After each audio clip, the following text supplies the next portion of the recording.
আজ হলো কার্তিক মাসের শেষ রাত, কে জানে কার বাড়িতে কখন কার্তিক গিয়ে বসে পড়ে। আরে ঠাকুরের মুখটা খুলে দে, হাতি জেটে খুল খুল খুল।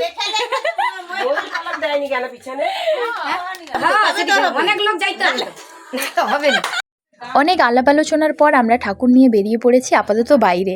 তারপরে আমরা সবাই মিলে ঠাকুর নিয়ে যাব যাদের বাড়ি কার্তিক ঠাকুর দেয়া হবে তাদের বাড়িতে। চলুন দেখা যাক কী হবে।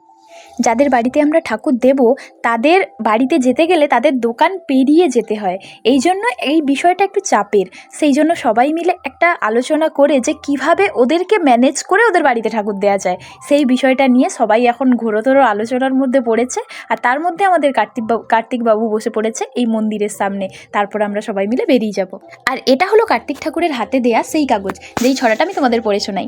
মা আমি বাইরে দাঁড়িয়ে ঘরে নাও আমারে, খেলনা দোলনা বই খাতা আনতে বলে দাও বাবাকে, কাল সন্ধ্যায় সবাইকে ডেকে খাওয়াবে পেট পুড়ে, আর পেশাপিসি হাতে ঘরে এলে হাতে দেবে 500 টাকা মুড়ে, ইদি তোমাদের কার্তিক। যাই হোক, ফাইনালি আমরা ঠাকুর নিয়ে বেরিয়ে পড়েছি। সবটা ক্যামেরায় কভার করা সম্ভব হয়নি কারণ আমরা স্কুটি নিয়ে বেরিয়ে পড়েছিলাম, যেহেতু ওদের দোকানটা সামনে পড়ে।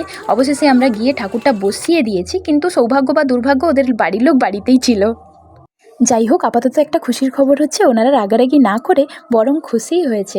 দেখা যাক বাচ্চার মা বাবা কখন আসে।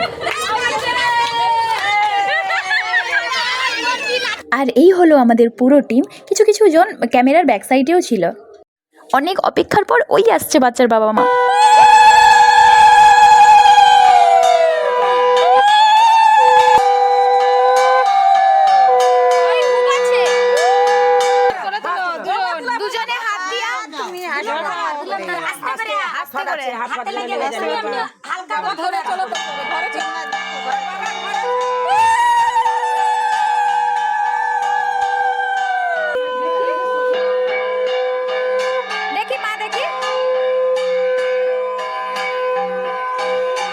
অবশেষে কার্তিককে ওরফে বাচ্চাকে পৌঁছে দিয়েছি ওদের বাবা মায়ের কাছে। দেখুন তার বাবা মা কত খুশি। রাধে রাধে।